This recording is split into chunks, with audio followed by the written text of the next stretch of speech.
લોકસભામાં વિપક્ષ ઇન્ડિયા ગઠબંધનના નેતા રાહુલ ગાંધીએ નિવેદન દરમિયાન સત્તા પક્ષમાં બેસાયેલા હિન્દુ અંગે વાત કરી હતી. તે લઈને કેટલાક લોકો દ્વારા તે નિવેદન લઈને વિરોધ કરાઈ રહ્યો છે. સુરતમાં રાહુલ ગાંધીના લોકસભામાં હિન્દુ અંગે કરેલા નિવેદનમાં જણાવ્યું હતું કે સત્તા સ્થાને બેસેલા હિંસક હિન્દુ આ વાતને લઈને દેશભરમાં વિરોધનો વંટો શરૂ થયો છે.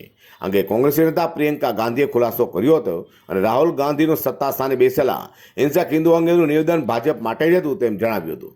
જોકે સુરતમાં સામાજિક આગેવાન અને ભારતીય ગૌરક્ષા મંચના વડા ધર્મેશ ગામીએ રાહુલ ગાંધી સામે ભારતીય ન્યાય સંહિતા કાનૂન મુજબ ફરિયાદ નોંધી કાર્યવાહી કરવા માંગ કરી છે. ભારતીય ગૌરક્ષા મંચ ધર્મેશ ગામી આજરોજ લોકસભાની અંદર માનનીય વિરોધ પક્ષના નેતા શ્રીમાન રાહુલ ગાંધીજી દ્વારા જે રીતનું વક્તવ્ય આપવામાં આવ્યું અને હિન્દુઓને હિંસક તેમજ અસત્યવાદી કયા છે તે બાબતે મારી લાગણી દુભાઈ છે. સાથે સાથે કરોડો હિન્દુઓ જે બહુસંખ્યક છે તે તમામની લાગણી દુભાઈ છે.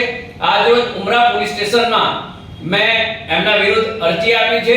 માનનીય સુપ્રીમ કોર્ટે પણ આવું અનેકવાર ટોક્યું છે કે જે પણ આવી રીતના કોઈ પણ ઉશ્કેરાટજનક કે અથવા તો કોઈ પણ સમાજની ટિપ્પણી કરે અને જેનાથી કોઈનું સન્માન ગવાતું હોય તો તેવા લોકો વિરુદ્ધ ચોક્કસ ફરિયાદ કરવી જોઈએ. એને ધ્યાન રાખતા મેં આજરોજ ફરિયાદ કરી છે અને માનનીય રાહુલ ગાંધી ઉપર જે ભારતીય ન્યાય સંહિતા કાયદાની અંતર્ગત જે પણ એને સજા મળવી જોઈએ એ ચોક્કસ મળવી જોઈએ. કાયદાની ઉપર કોઈ પણ વ્યક્તિ નથી એટલે કોઈની લાગણી દુભાવવાનો કોઈ પણ નેતાનો અધિકાર કે હક નથી.